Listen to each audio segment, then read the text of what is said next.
22.77 लाख से अधिक श्रमिकों, कंडक्टर, रिक्शा चालकों को मिला प्रधानमंत्री आवास योजना का लाभ। सरकार के अनूठे प्रयासों से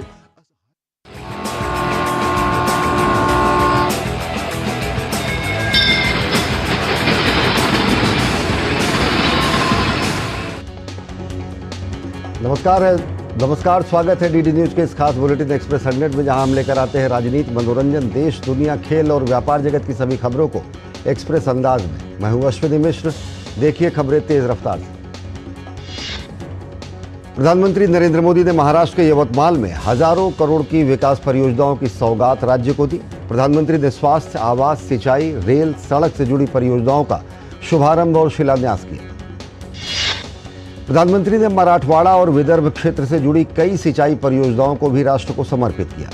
2750 करोड़ रुपए से अधिक की लागत से विकसित इन परियोजनाओं से क्षेत्र में सिंचाई ढांचा मजबूत होगा। प्रधानमंत्री ने महाराष्ट्र में ओबीसी श्रेणी के लाभार्थियों के लिए मोदी आवास घरकुल योजना का भी शुभारंभ किया।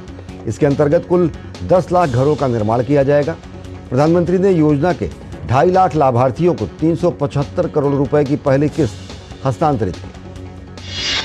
प्रधानमंत्री ने महाराष्ट्र में 1300 करोड़ रुपए से अधिक की कई रेल परियोजनाओं का उद्घाटन किया। इसके तहत नई ब्रॉडगेज लाइनों से विदर्भ और मराठवाड़ा में न केवल कनेक्टिविटी को बढ़ावा मिलेगा, बल्कि आर्थिक विकास के नए द्वार भी खुलेंगे। प्रधानमंत्री ने 2 ट्रेन सेवाओं को भी हरी झंडी दिखाकर रवाना किया। इनमें कलंब और वर्धा को जोड़ने वाली ट्रेन सेवा और अमलनेर और न्यू अष्टी को जोड़ने वाली ट्रेन सेवा शामिल है। प्रधानमंत्री ने कई बड़ी सड़क परियोजनाओं को भी राष्ट्र को समर्पित किया। इन परियोजनाओं से क्षेत्र में सामाजिक आर्थिक विकास को बढ़ावा मिलेगा। प्रधानमंत्री ने पूरे महाराष्ट्र में 1 करोड़ आयुष्मान कार्ड के वितरण की शुरुआत भी की। प्रधानमंत्री नरेंद्र मोदी ने यवतमाल शहर में पंडित दीनदयाल उपाध्याय की प्रतिमा का भी अनावरण किया। प्रधानमंत्री ने प्रधानमंत्री किसान सम्मान निधि की 16वीं किस्त लाभार्थियों को जारी की। इसके तहत 21,000 करोड़ रुपए किसानों के खाते में भेजे गए। पीएम किसान योजना के अंतर्गत 11 करोड़ से ज्यादा किसान परिवारों को 3 लाख करोड़ रुपए से ज्यादा की रकम भेजी जा चुकी है। प्रधानमंत्री ने नमो शेतकारी महासम्मान निधि की लगभग 3,800 करोड़ रुपए की दूसरी और तीसरी किस्त भी वितरित की। इसका लाभ महाराष्ट्र में लगभग 88 लाख किसानों को मिल रहा है। इसके तहत महाराष्ट्र में प्रधानमंत्री किसान सम्मान निधि योजना के तहत लाभार्थियों को प्रतिवर्ष 6,000 रुपए की अतिरिक्त राशि मिलती है। प्रधानमंत्री ने पूरे महाराष्ट्र में 5.5 लाख महिला स्वयं सहायता समूहों को 825 करोड़ रुपए का रिवॉल्विंग फंड भी वितरित किया। ग्रामीण स्तर पर महिलाओं के नेतृत्व वाले सूक्ष्म उद्यमों को बढ़ावा देने की दिशा में यह महत्वपूर्ण पहल है। प्रधानमंत्री नरेंद्र मोदी ने महाराष्ट्र के यवतमाल में जनसभा को संबोधित करते हुए कहा कि 2024 चुनाव के पहले मैं विकास के उत्सव में शामिल होने आया हूं और पूरे देश में एक ही आवाज गूंज रही है, अब की बार फिर मोदी सरकार। प्रधानमंत्री ने कहा कि हम देश को बनाने के लिए, देशवासियों के जीवन बदलने के लिए एक मिशन लेकर निकले हैं। इसलिए बीते 10 वर्षों में हमने जो कुछ भी किया है वो आने वाले 25 वर्षों की नींव है। मैंने भारत के कोने कोने का विकास करने का संकल्प लिया है।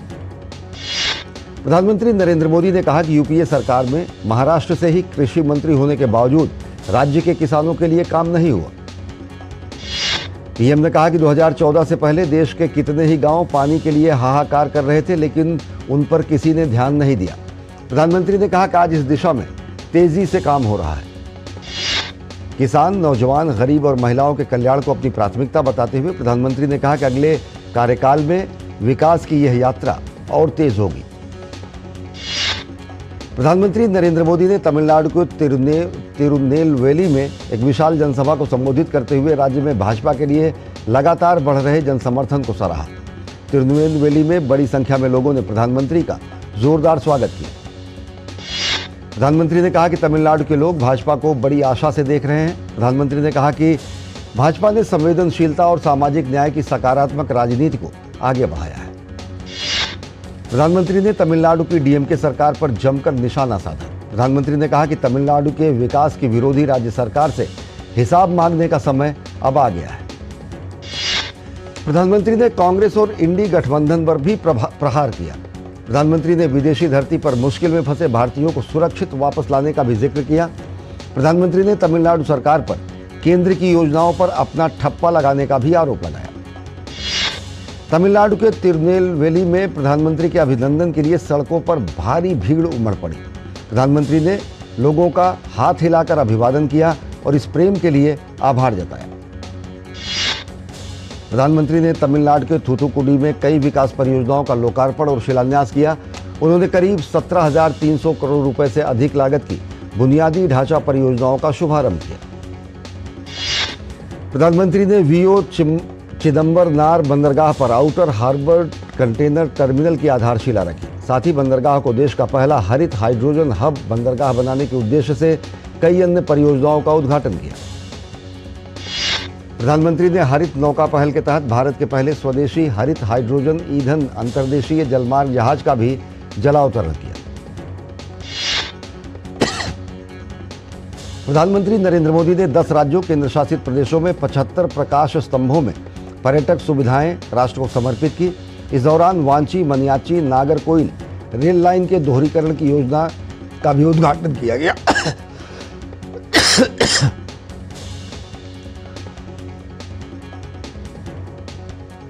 वक्त एक छोटे से ब्रेक का, देखते रहिए डीडी न्यूज। साल बरस और सदी नहीं, एक युग गुजर जाएगा। उम्र न पूछो वंडर की, जब फर्क नजर आएगा। वंडर सीमेंट, फर्क नजर आएगा। आज मेरे पापा भारत फर्नीचर की फैक्ट्री खोल रहे हैं। वाह पापा, बधाई हो। बेटा, बधाई मुझे नहीं, प्रधानमंत्री जी को दो, जो स्टैंड अप इंडिया जैसी योजना देकर हम वंचितों को खड़ा कर दिया, सम्मान से भर दिया। हाँ पापा, सैचुरेशन का जमाना है अब। सिर्फ इसी गांव का नहीं, हर गांव के वंचितों का हर बच्चा स्कूल जाता है, अब छात्रवृत्ति पाता है। डीबीटी ने अन्याय से बचाया है, शोषित को सम्मान दिलाया है। सैचुरेशन ने हौसला बढ़ाया है, अंत्योदय का प्रकाश फैलाया है, वंचित वर्ग की साथी है, मोदी सरकार की गारंटी है।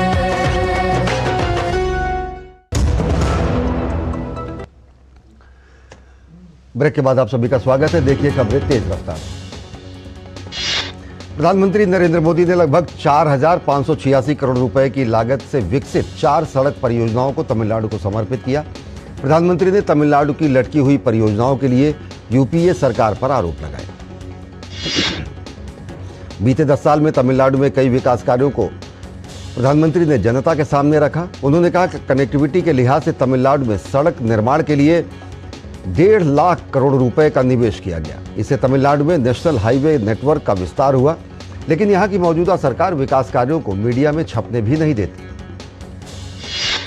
अवैध खनन के मामले में समाजवादी पार्टी के चीफ और उत्तर प्रदेश के पूर्व मुख्यमंत्री अखिलेश यादव को सीबीआई ने समन तलब किया है। अखिलेश यादव को 29 फरवरी को दिल्ली में सीबीआई के सामने पेश होने के लिए बुलाया गया है। अखिलेश यादव को सीबीआई समन पर भारतीय जनता पार्टी के प्रदेश प्रवक्ता अवनीश त्यागी ने कहा कि कानून अपना काम कर रहा है। उन्होंने कहा कि सरकार की जीरो टॉलरेंस की नीति है और निष्पक्ष जांच होगी, जिसमें कोई दोषी नहीं बचेगा। पश्चिम बंगाल ने राज्य के मुख्य निर्वाचन अधिकारी को पश्चिम बंगाल की भाजपा ने मुख्य निर्वाचन अधिकारी को वोटर लिस्ट में पाई गई अनियमितताओं के संदर्भ में पत्र लिखा है। भाजपा की ओर से लिखे गए पत्र में कहा गया है कि वोटर लिस्ट में 16,91,000 से अधिक डुप्लीकेट नाम है।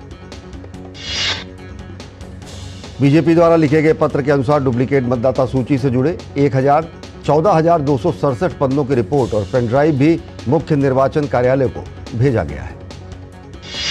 पश्चिम बंगाल बीजेपी ने दर्जनों नेताओं ने शुभेंदु अधिकारी के नेतृत्व में मुख्य निर्वाचन अधिकारी के कार्यालय में जाकर डुप्लीकेट मतदाता सूचियों की प्रति और जरूरी कागजात सौंपे।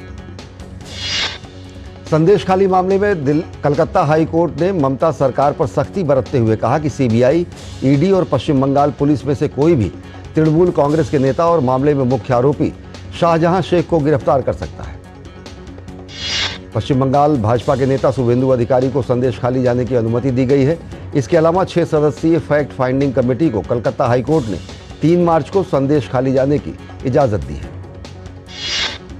भाजपा विधायक अग्निमित्रा पॉल ने ममता बनर्जी सरकार पर कोर्ट का अपमान लगाने का आरोप लगाते हुए कहा कि अदालत के बार बार आदेश के बाद भी शेख शाहजहां को गिरफ्तार नहीं किया गया है।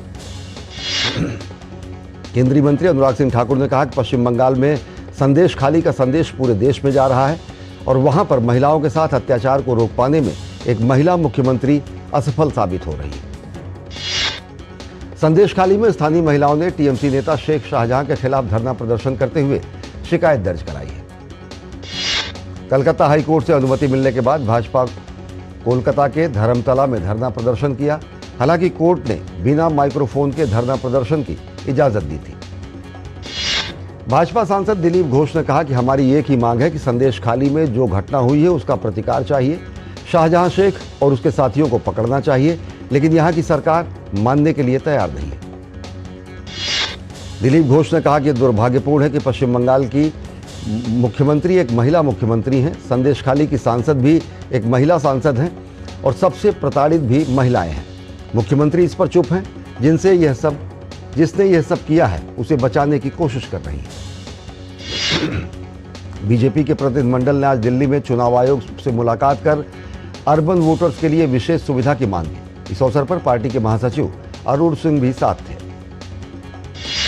मीडिया से मुखातिब होते हुए केंद्रीय मंत्री अश्विनी वैष्णव ने कहा कि चुनाव आयोग से मांग की गई है कि हाई राइज बिल्डिंग्स में रहने वाले वोटर्स के लिए वही बूथ की व्यवस्था की जाए।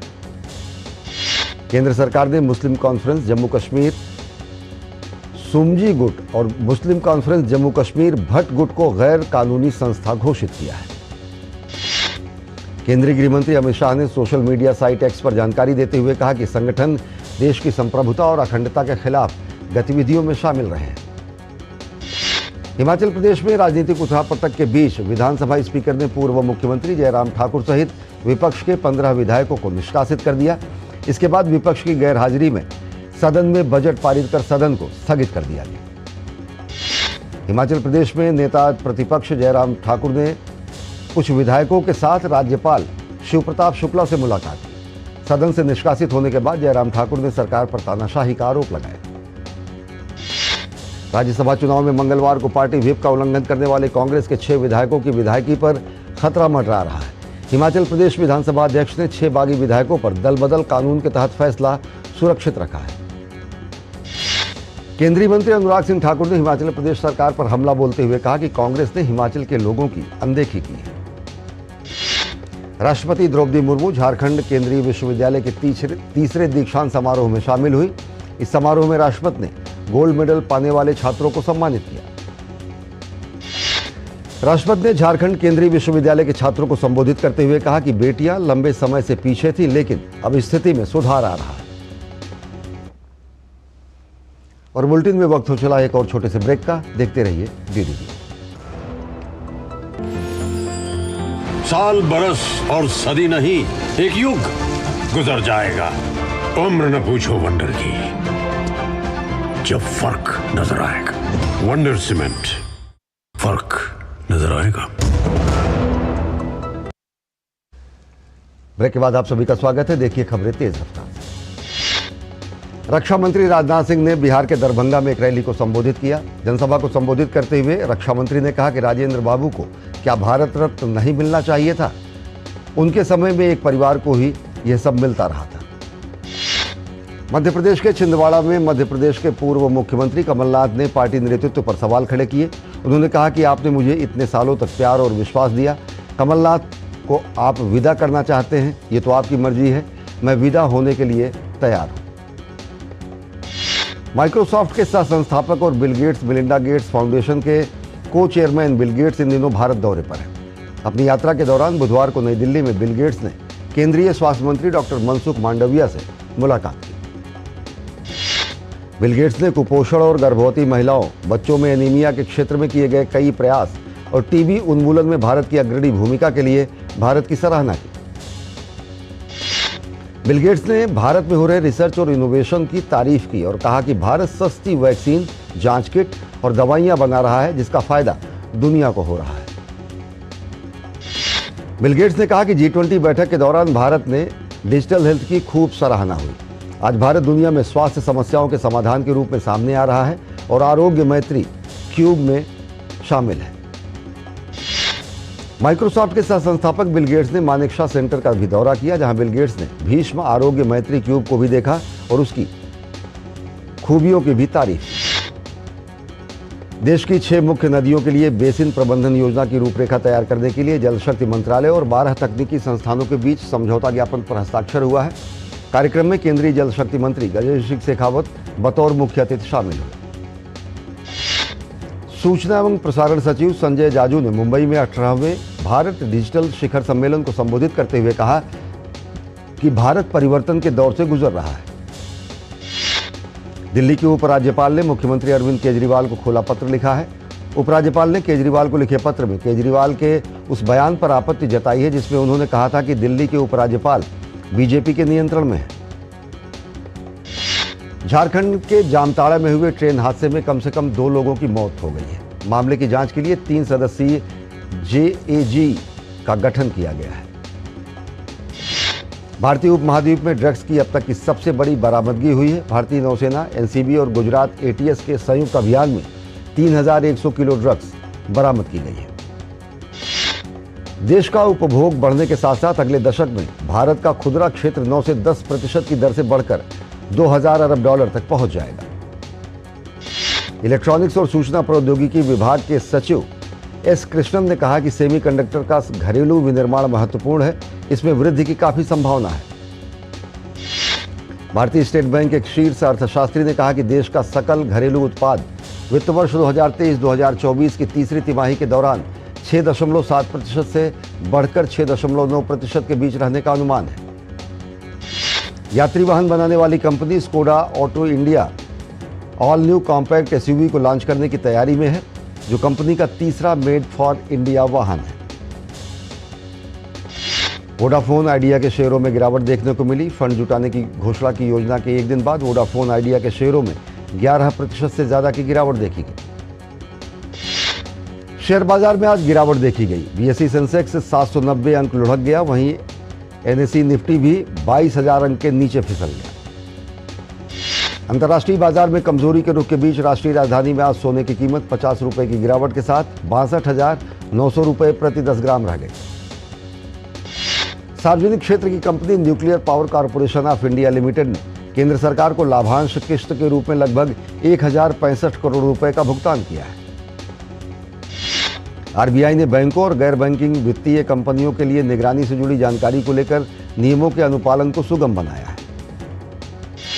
फेसबुक और व्हाट्सएप का स्वामित्व रखने वाली कंपनी मेटा ने डिजिटल युग में भ्रामक सूचना से निपटने की अहमियत पर जागरूकता बढ़ाने के लिए एक एकीकृत सुरक्षा अभियान शुरू किया है। बैंकों और गैर बैंकिंग वित्तीय कंपनियों के लिए निगरानी से जुड़े आंकड़े प्रस्तुत करने से संबंधित अनुपालन सुनिश्चित करने के लिए सभी निर्देश को एक जगह करते हुए एकल दस्तावेज जारी किए गए हैं। झारखंड में बिजली की कीमतों में 7.66% की बढ़ोतरी हुई है। इजराइल ने आतंकी गुट हमास के खिलाफ गजा के अलग अलग हिस्सों में अपनी कार्रवाई और तेज कर दी है। इजरायली सेना ने खासतौर पर गजा सिटी और दीर अल बलाह में अपने अभियान को बढ़ाते हुए कई आतंकवादियों के मारे जाने के साथ साथ हमास के बुनियादी ढांचे और एक सुरंग को नष्ट करने का दावा किया है। इजरायली प्रधानमंत्री बेंजामिन नेतन्याहू ने कहा कि अमेरिका में इजराइल के प्रति लोकप्रिय समर्थन में हमें हमास पर पूरी जीत तक लड़ने का हक है। दक्षिण कोरिया की जनता इन दिनों डॉक्टर्स की हड़ताल के कारण स्वास्थ्य सुविधाओं से जूझ रही है। बीते एक हफ्ते में अस्पताल में रिकॉर्ड स्तर पर डॉक्टर्स की संख्या में कमी आई है। अमेरिका के टेक्सास के जंगलों में भीषण आग लग गई है। शुष्क और असामान्य रूप से गर्म मौसम के कारण क्षेत्र में 2,50,000 एकड़ से अधिक की जंगल की आग ने बड़े पैमाने पर तबाही मचाई है। यूक्रेन के राष्ट्रपति वोलोदिमीर ज़ेलेंस्की अल्बानिया की राजधानी तिराना के दौरे पर हैं। अल्बानियाई प्रधानमंत्री द्वारा आयोजित यूक्रेन दक्षिण पूर्व यूरोप शिखर सम्मेलन में उन्होंने हिस्सा लिया। दक्षिणी अमेरिका के पेरू में भूस्खलन और भारी बारिश ने माचू पिचू के लिए रेल संपर्क में एक को अवरुद्ध कर दिया है। पेरू सरकार ने बारिश से हुए नुकसान का आकलन करने के लिए 17 क्षेत्रों में 100 जिलों में आपातकाल की स्थिति की घोषणा की है। अबू धाबी में बना पहला हिंदू मंदिर 1 मार्च से श्रद्धालुओं के लिए खोला जाएगा। प्रधानमंत्री नरेंद्र मोदी ने हाल ही में इस मंदिर का उद्घाटन किया था। ताइवान में एक अनोखी पहल की गई जिसमें प्रकृति के संरक्षण के लिए बच्चों को पर्यावरण के प्रति जागरूक किया जा रहा है। बीसीसीआई ने खिलाड़ियों की सालाना कॉन्ट्रैक्ट लिस्ट जारी कर दी है। सीजन 2023-2024 के लिए जारी की गई इस लिस्ट में श्रेयस अय्यर और ईशान किशन को जगह नहीं मिली है। भारतीय तैराक श्रीहरि नटराज ने एशियन एज ग्रुप चैंपियनशिप में स्वर्ण पदक अपने नाम किया है। श्रीहरि नटराज ने एशियन एज ग्रुप चैंपियनशिप में 50 मीटर बैक स्ट्रोक स्पर्धा में स्वर्ण पदक पर कब्जा जमाया। एशियन एज ग्रुप चैंपियनशिप में श्रीहरि के साथ भारत के आर्यन नेहरा ने 800 मीटर फ्री स्टाइल वर्ग में रजत पदक जीता। भारतीय तैराक कुशाग्र रावत ने 800 मीटर की फ्री स्टाइल इवेंट में तीसरा स्थान हासिल किया। भारतीय पैरालंपिक समिति के चुनाव 9 मार्च को होंगे। चुनाव से पहले उम्मीदवारों ने नामांकन दाखिल किया है। भारतीय पैरालंपिक समिति के अध्यक्ष पद के लिए नामांकन भरने पहुंचे 2 बार के ओलंपिक स्वर्ण पदक विजेता देवेंद्र झाझरिया ने कहा कि अगर वे चुनाव जीतते हैं तो देश में पैरा स्पोर्ट्स को बढ़ावा देने के लिए हर संभव प्रयास करेंगे। बेलारूस के पूर्व ओलंपिक मुख्य कोच यूरी मेइसेविच को 2021 में टोक्यो खेलों में स्प्रिंटर क्रिस्टीना सेमनोस्काया के बाहर होने की घटनाओं में उनकी भूमिका के लिए 5 साल के लिए प्रतिबंधित कर दिया गया है। नामीबिया के बल्लेबाज यान निकोल लॉफ्टी ईटन ने अंतर्राष्ट्रीय T20 में एक बड़ा रिकॉर्ड अपने नाम किया है। यान निकोल लॉफ्टी ईटन ने सबसे तेज शतक लगाने के मामले में नेपाल के खिलाफ कुशल मल्ला के रिकॉर्ड को तोड़ दिया है। लॉफ्टी ईटन ने नेपाल के खिलाफ विस्फोटक पारी खेलते हुए 36 गेंद में 101 रन बनाए। बायर्न म्यूनिख के नए खेल प्रमुख मैक्स एब्रल ने बुंदेसलीगा फुटबॉल टूर्नामेंट में जीत को लेकर अपनी आशा जताई है। अक्षय कुमार और टाइगर श्रॉफ की फिल्म बड़े मियां छोटे मियां रिलीज के नजदीक पड़ रही है। इस बीच अब बड़े मियां छोटे मियां का नया गाना मस्त मलंग रिलीज कर दिया गया है। यामी गौतम की फिल्म आर्टिकल 370 को भी बॉक्स ऑफिस पर अच्छा रिस्पांस मिला है।